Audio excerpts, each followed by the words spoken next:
demência, pelo visto, havia atingido Pedro Neves ali diante de mim e do irmão Félix.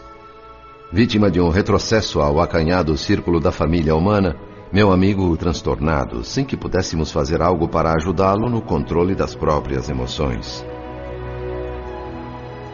Tenho me esforçado muito, mas não aguento. De que me vale trabalhar odiando? Nemésio é um mascarado. Como suportar um homem desses?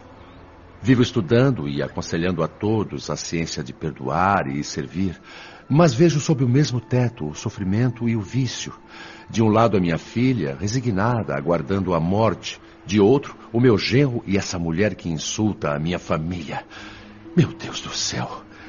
O que me foi reservado? O que na verdade estou fazendo? Auxiliando uma filha doente ou passando por um teste de tolerância? Quando encarnado, eu acreditava que o inferno fosse um cárcere de fogo. Mas hoje descubro que o inferno é voltar à terra e estar com os parentes que ficaram. Isso sim é a verdadeira purgação dos nossos pecados. Calma, Neves. Um dia todos nós temos de provar aquilo que somos naquilo que ensinamos. Além disso, Nemésio deve ser compreendido. Compreendido? Depois de tudo o que vimos? O senhor sabe quem é o rapaz que também ocupa o pensamento dessa moça? Eu sei. Mas vamos considerar alguns pontos.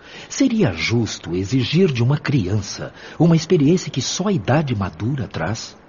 Ou então, cobrar raciocínio perfeito a um alienado?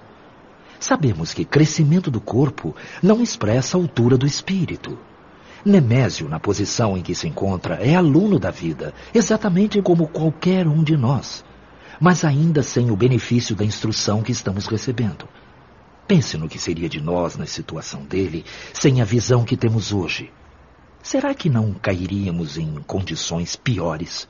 Quer dizer que devo aprovar esse homem? Ninguém aplaude a doença nem louva o desequilíbrio, mas é crueldade recusar simpatia e remédio ao doente. Nemésio não deve ser visto como um ser desprezível, mas como alguém que se deixou levar por sugestões perigosas. E mesmo nesse emaranhado difícil, em nenhum momento ele deixou de prestar assistência à esposa. Suas extravagâncias emocionais têm sido deprimentes, é verdade, mas não mataram nele a força da solidariedade, tanto que construiu e deu de presente à sua empregada doméstica uma nova casa. Pedro, seu genro é um homem equivocado. Agarra-se desesperado a um restinho de juvenilidade precária num corpo desgastado antes do tempo, enquanto se entrega apaixonadamente a uma jovem que de certa forma o respeita, mas não lhe corresponde a paixão. Quanto às verdades do espírito, ele é analfabeto, mas não sem conserto. Se não bastam essas razões para que ele mereça benevolência e carinho, acrescento eu a seguinte pergunta. Neste grupo, quem tem a possibilidade de auxiliar? Ele, que anda cego, ou nós que discernimos? Neves, muito sacrifício é necessário para que se atinja a sublimação progressiva do sexo em cada um de nós. Possivelmente já tenhamos cometido ou ainda iremos cometer essas mesmas faltas pelas quais hoje queremos condenar alguém. Não é melhor compreender para que sejamos compreendidos? Dominando a minha própria emoção, levei algum tempo antes de olhar para Pedro Neves e perceber que ele estava humildemente em oração, com certeza tocado pela influência de nosso benfeitor. Voltamos ao quarto de Dona Beatriz. Nemésio e Marina haviam saído. A enferma repousava tranquilamente e a empregada da casa ali estava. Meio desenchabido, Pedro Neves pediu desculpas ao irmão Félix pela explosão de cólera. Fui inconveniente. É mais do que isso, fui insensato. Eu peço desculpas, irmão Félix. Eu mesmo pedi para auxiliar minha filha em seus últimos dias na Terra e vergonhosamente fracassei no momento crítico. Da mesma forma que me foi concedida essa tarefa, eu sei que o senhor, com sua autoridade, pode muito bem me demitir. E se fizer isso, eu aceito e compreendo. Prefiro investir no seu potencial de vitória, Pedro. Seja tolerante. A evolução espiritual muitas vezes passa por explosões sentimentais, trovoadas de revolta e aguaceiros de pranto que descongestionam os caminhos da emoção. Esqueça. Comece de novo a tarefa. Oportunidade, tempo e talento não lhe faltam, com certeza. Nisso, Dona Beatriz acordou entre gemidos. Irmão Félix e eu iniciamos o socorro magnético enquanto Pedro formulava uma prece. André, nosso procedimento agora deve ser mais cuidadoso ainda. Para sentir alívio, Dona Beatriz precisa dormir outra vez. Mas devemos impedir que ela se retire do corpo físico durante a hipnose natural do sono. Pelo fato de seu organismo estar totalmente debilitado pela doença, a lucidez espiritual cresce consideravelmente. Por isso não lhe convém o afastamento agora. Seria imprudência jogá-la de surpresa e antecipadamente numa esfera diferente, cheia de impressões estranhas para ela. Melhor a mudança de luz progressiva, gradual, intensificando-se aos poucos, no momento certo da transferência para a vida espiritual.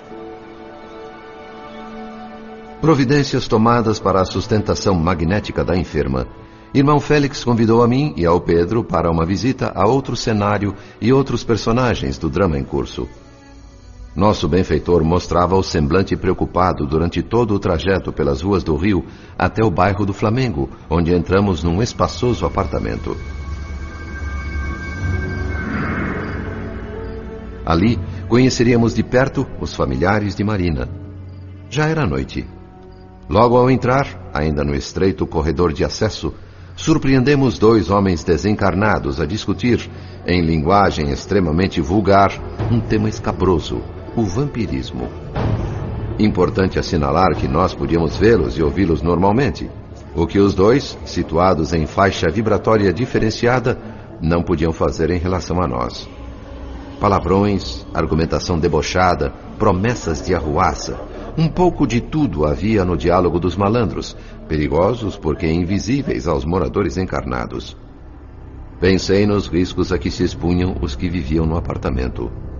Companhias indesejáveis, ameaça insuspeitada num imenso ninho de cimento armado e sem nenhuma defesa espiritual. Iniciamos a incursão pela sala. Ali, um cavalheiro de traços finos, escarrapachado numa vistosa poltrona, não deixava dúvidas de que era o dono da casa. Nas mãos dele, um jornal vespertino, lido com muita atenção. Apesar de modesta, a decoração revelava bom gosto, claramente feminino. Mobiliário antigo suavizado por adornos modernos. Flores, quadros e objetos variados compondo o ambiente. Mas, destoante e agressiva, uma garrafa de uísque repousava na pequena e elegante mesa, deitando emanações alcoólicas que se casavam ao hálito do homem esparramado na poltrona. Esse é o nosso irmão Cláudio Nogueira, pai de Marina e chefe desta família. Uns 45 anos, talvez, bem conservado, rosto cuidadosamente tratado, ainda sem as inconvenientes rugas, cabelos penteados com distinção, unhas polidas, pijama de seda impecável. Um bravo lutador contra os desbarates do tempo. Entre os dedos, o cigarro fumegante era assistido por um cinzeiro repleto, testemunha expressiva, mas silenciosa de que ali se abusava da nicotina.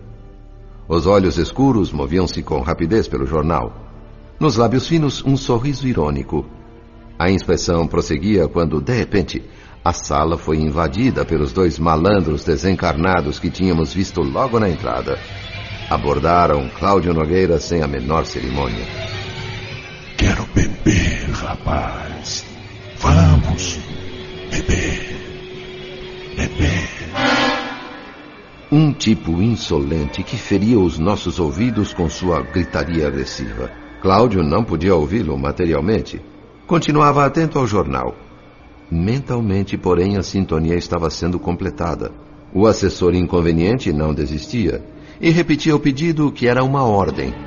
O resultado logo se produziu, como num processo de hipnose, em que o hipnotizador insufla no outro o próprio desejo. Vimos Cláudio deixar o jornal. Atitude inexplicável face ao interesse que ele demonstrava pelo artigo.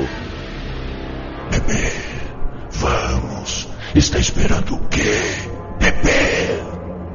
O elegante cavalheiro, até um pouco surpreso consigo mesmo pela repentina sede de uísque, ainda hesitou por alguns segundos. Mas a ideia ganhava forma. O cheiro acre da bebida vagueava no ar, impregnando e aguçando a mucosa pituitária do homem. Secura indefinível ocupava-lhe a laringe, apoquentava-se. Num golpe decisivo a fim de garantir a submissão da vítima, o malandro espiritual coçava brandamente a garganta de Cláudio, que nesta altura ansiava por tranquilizar-se nos goles de uísque. Completada a fase de adesão total, começou o processo de associação recíproca, durante o qual o desencarnado, através de sucessivas carícias e abraços, numa escala de atuação cada vez mais ousada e envolvente, subjuga por completo o encarnado à sua vontade, numa exótica condição de enxertia fluídica, um encaixe perfeito como um sapato que se ajusta ao pé. Cláudio e o desencarnado fundiram-se como se morassem num só corpo. Altura idêntica, volume igual, sincronia de movimentos, identificação positiva. Estabelecido o domínio mental, ergueram-se os dois ao mesmo tempo, incorporados um ao outro em busca da garrafa. Tão completa era a integração que eu não saberia dizer a quem atribuir o impulso inicial do gesto, se ao encarnado que aceitava a instigação ou ao desencarnado instigador. A talagada rolou pela garganta de Cláudio, que numa estranha dualidade servia a dois donos. Coroando o ato, ambos estalaram a língua de prazer simultaneamente. Satisfeito, o primeiro malandro se desvinculou do corpo de Cláudio, que pensou em voltar à leitura. Tentativa frustrada. O segundo vampiro, também sedento, investiu sobre ele. Eu também quero. Eu também quero. É minha vez. É minha vez. Absolutamente passivo, sentindo forte impressão de insaciedade, Cláudio ansiava por um segundo trago. Formou-se nova parelha. Repetiu-se o fenômeno da posse. Conjugação total. Encarnado e desencarnado em justa posição. Duas peças conscientes, unificadas por um sistema de compensação mútua. Novo ataque à garrafa. Mais um robusto gole. A propósito, anotei uma curiosidade. Foram 2 goles para 3 bebedores. Busquei avaliar o processo com imparcialidade, a fim de saber se aquela fusão compulsória causaria algum tipo de sofrimento mental à vítima. Descobri em seguida que Cláudio Nogueira continuava intimamente livre. Nenhuma espécie de tortura o forçava à submissão. Hospedava o desencarnado voluntária e prazerosamente. Nada compulsório, não era vítima. Uma associação implícita, mistura natural. Tecnicamente, um mecanismo baseado na percussão. Apelo e resposta, cordas afinadas no mesmo tom. O desencarnado sugeria, o encarnado aplaudia. De um lado o pedido, de outro a concessão. Estirou-se outra vez na poltrona o dono da casa e voltou ao jornal, enquanto seus 2 perigosos amigos retornavam ao corredor de acesso com suas piadas e sarcasmos. Pedro Neves não se conteve. Confesso minha dificuldade para entender essa situação. Este homem, Cláudio Nogueira, foi aparentemente reduzido à condição de fantoche nas mãos daqueles 2. Se o caso fosse mais grave, em vez de bebedeira, estivéssemos diante de um crime, se a garrafa de uísque fosse uma arma a ser usada contra a vida de alguém, como decidir sobre a aplicação de justiça? De quem seria a culpa? De Cláudio, que se submetia, ou dos obsessores que o comandavam?